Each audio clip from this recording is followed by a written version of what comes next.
Қайырлы күн достар, менің арнама қош келдіңіздер. Бүгін сіздерге жұмсақ болып шығатын бауырсақтың рецептісін ұсынамын. Менімен бірге болыңыздар.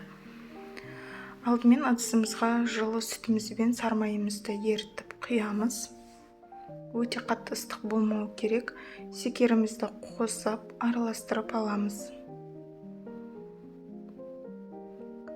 Үстіне жылы су құямыз және ашытқымызды қосамыз.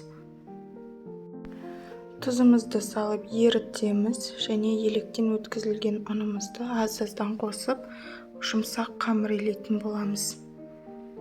Толық граммдарын описание бөліміне жазып қалдырамын.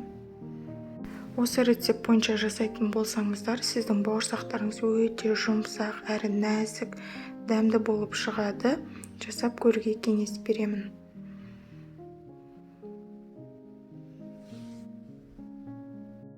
Мінекей біздің қамырымыз дайын болып қалды. Өте жұмсақ та емес, қатты да емес, орташа көлемде шығады. Енді осының бетін жауып, 1,5 сағатқа жылы жерге қалдырамыз. Орап қойсаңыздар да болады.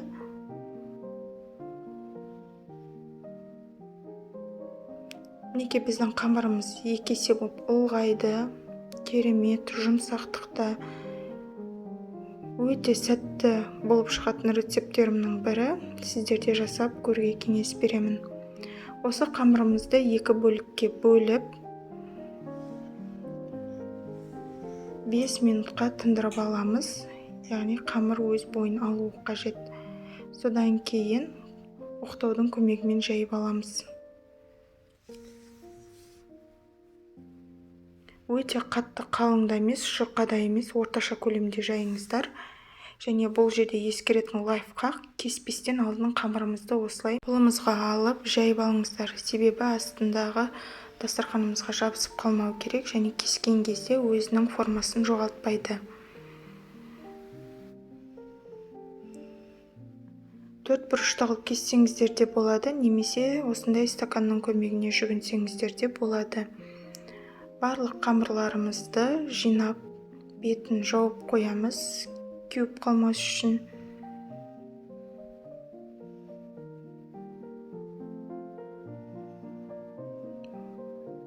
Енді майымызды қыздырып пісіретін боламыз. Қызған майға бауырсақтарымызды салып пісіріп аламыз.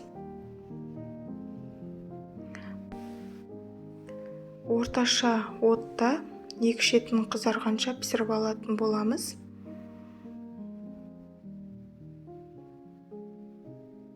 Сондай нәзік, жұмсақ болып шығады бауырсақтарымыз. Піскен бойдан қағаз салфеткамыздың үстіне бауырсақтарымызды біртіндеп аламыз. Яғни майымызды сіңіріп алуы қажет қағаз салфеткамыз.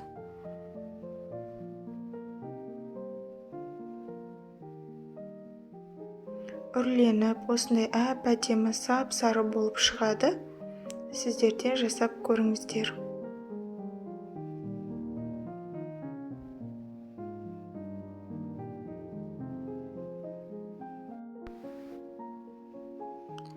Қалған бөліктерінде осы реттілікті сақтай отырып пісіріп аламыз. Достар, егер менің видеом сіздерге ұнап жатырған болса, арнама тіркеліп, қоңырауша белгісін басып қойыңыздар. Егер менің арнамда жаңа рецепт шығатын болса, бірден сізге көріну үшін маңызды. Және де төмендегі поделиться бөлімін басып, өз достарыңызға да тарата отырыңыздар.